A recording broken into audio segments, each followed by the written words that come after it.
Bu yaxınlarda Çanqan istehsalını dayandırdı.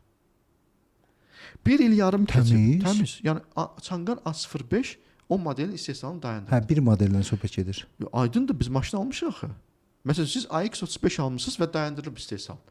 Onda ehtiyat hissəsi gəlmir də. Özünüz deyirsiniz də. Yəni mənə bir dənə Çin istehsalçısı gəlsin desin ki, sənə Hyundai kimi 10 il ehtiyat hissəsini garantiya verirəm ki, gətirəcəm. Vermirlər onda elə çıxır ki. Yox, gedin soruşun. Yox, problem ondadır da. Onda Çinin maşınlarına ona görə belə problemli yanaşırlar da, düzdür? Mən düz başa düşürəm. Niyə görə problemlidir ki? Kitayda bir adam özünə məsəl üçün falan X markalı bir kitayski maşın alır, düzdür?